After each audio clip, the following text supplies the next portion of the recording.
Témoignage. On a la chance d'avoir ce matin Marthe Ndé. Marthe Ndé est une Camerounaise. Elle a vécu l'enfer à Dubaï. C'est malheureusement le quotidien de beaucoup d'Africaines à qui on fait miroiter un avenir radieux et qui finalement deviennent des esclaves, hein, parfois des esclaves sexuels et vivent dans des conditions terribles. Alors ce matin, elle est avec nous sur le plateau. Âme sensible, bien vouloir vous abstenir. Elle nous fera un témoignage. Je la rejoins tout de suite. Bonjour Marthe et merci à vous d'avoir accepté l'invitation. Je vous fais la bise. Comment allez-vous? Ça va. Voilà. Alors vous revenez de Dubaï. Vous êtes parti du Cameroun pour Dubaï et on vous promettait le ciel et la terre à Dubaï, mais finalement, au bout de quelques jours, tout cela s'est transformé en cauchemar. Est-ce que vous pouvez nous raconter votre histoire, Marthe? Oui, ça a commencé par quelqu'un qui m'a donné le contact d'un monsieur qui est à Dubaï, un arabe.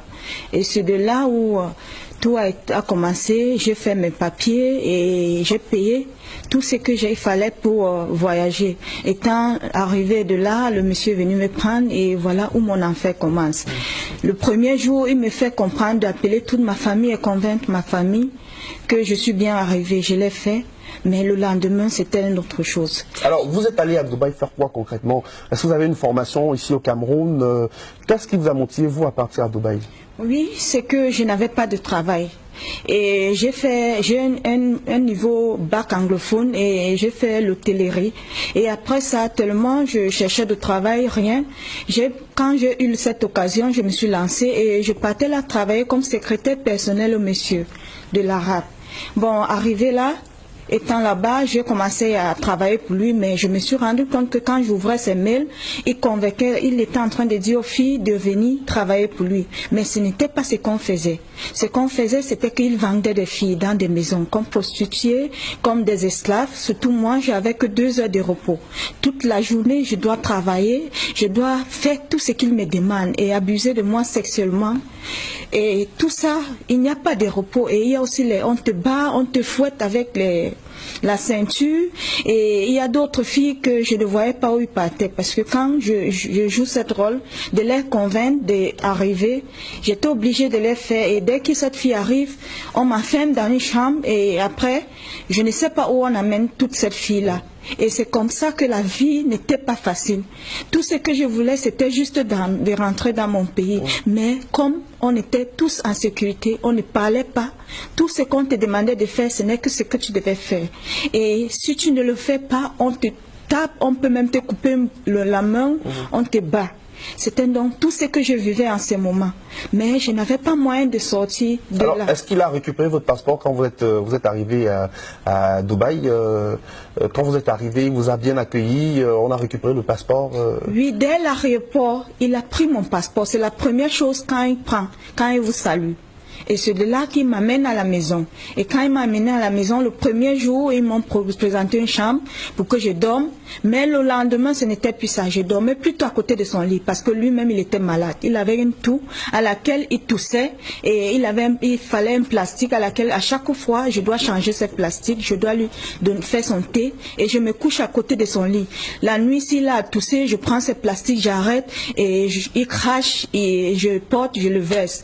Et je suis obligée de faire tout ce qu'il me dit sexuellement. Il vous a demandé de lui faire des fellations, vous le faisiez des fellations? Oui, je le faisais. Malgré son état de santé? Oui, je dois tout faire ce qu'il me dit. Même si c'est à manger les caca, je dois le faire. Est-ce que c'est la situation de beaucoup d'Africaines dans ces pays arabes-là? Est-ce que vous avez rencontré d'autres Africaines et Camerounaises à Dubaï? Oui, quand je fuis de là, je me suis retrouvée en prison, je trouvais d'autres filles. Des filles qui avaient des blessures, des filles enceintes. Ils ne reconnaissent même pas le père parce que le cousin, l'oncle, le père, tous abusent d'elle. Et c'est comme ça que tout ce que chacun voulait, c'était de rentrer dans le pays.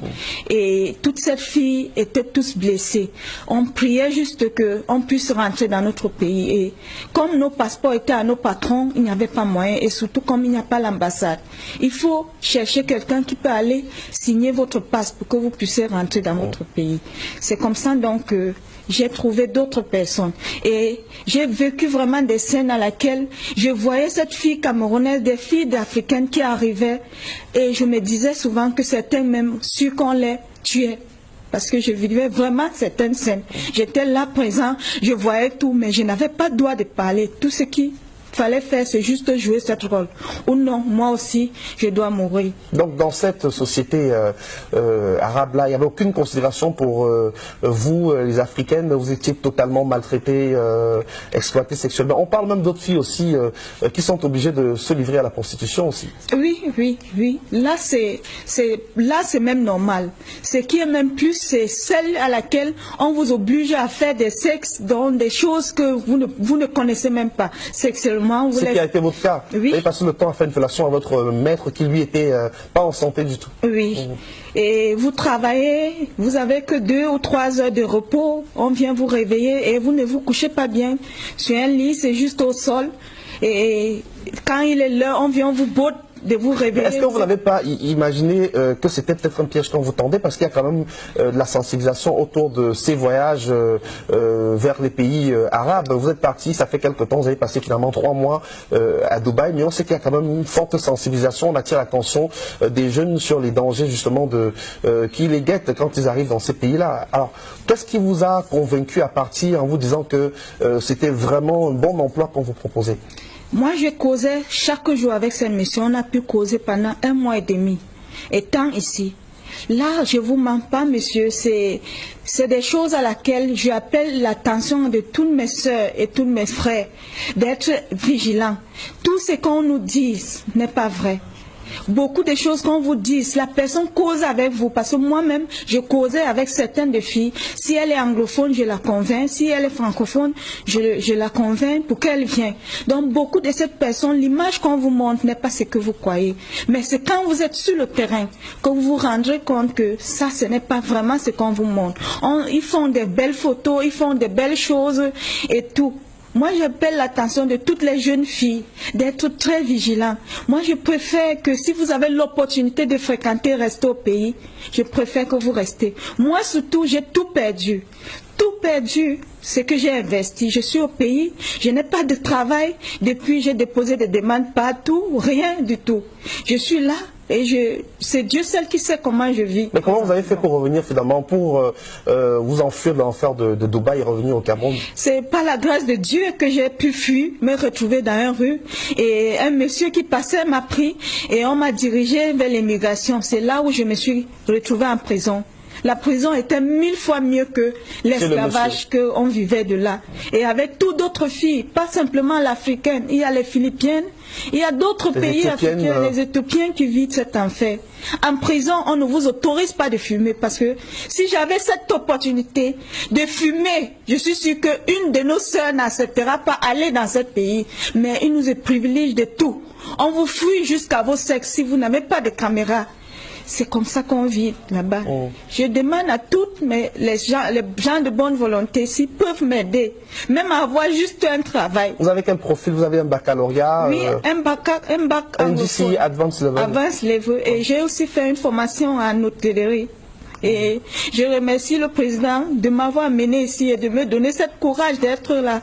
Et je vous bénis tous et je demande aux jeunes filles d'être très vigilantes, de ne pas rêver, comme on l'a dit souvent, les belles paroles, mais sur place, certains n'ont pas vécu. Alors, vous avez vécu un autre traumatisme aussi, parce qu'à cause de cette situation, votre père n'a pas pu supporter et il est décédé malheureusement. Oui, oui, parce que quand j'étais en prison, il fallait que je sorte. Et il n'y avait pas de moyens. Mon père, il était aussi un peu malade, mais du fait qu'il faut qu'il cherche le moyen pour me faire sortir. Et il n'y avait pas aussi le passeport.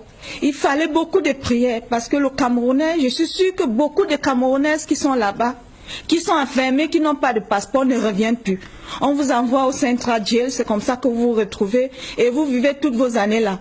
Si un jour on vous cherche, tant mieux, sinon toute vos vies. Ceux qui n'ont pas peur, ceux qui ont peur d'affronter la réalité et dire la vérité reste là et peut-être. Alors depuis que vous êtes revenu, est-ce que vous avez cherché à rentrer en contact avec le monsieur qui vous a fait partir à Dubaï? Je crois savoir que c'était un pasteur. Oui, le numéro ne passe plus, il n'est plus où je l'ai rencontré, il n'est plus là.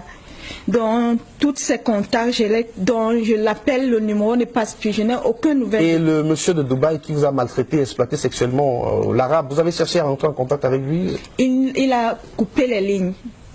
Il a coupé les contacts. Mais j'essaye souvent par ses emails parce que c'était pas ses emails qu'on communiquait et tout et tout. Mais c'est comme si quand il est maintenant très vigilant avec ce qu'il fait. Il y a beaucoup de Camerounaises dans cette situation-là à Dubaï? Oui, il y a beaucoup de Camerounais. Il y a ceux même que j'ai même, comme je causais français et l'arabe ne causait pas français, j'ai essayé de convaincre certaines de cette fille qui causait l'anglais, un français, de ne pas venir, que ce n'est pas vraiment un vrai rêve. Et certains d'eux ont accepté, certains se sont représentés et j'étais obligée de le faire. C'est tout ce que je pouvais faire pour puis survivre et rentrer au pays. Merci pour votre témoignage. Restez avec nous sur le plateau, Marthe.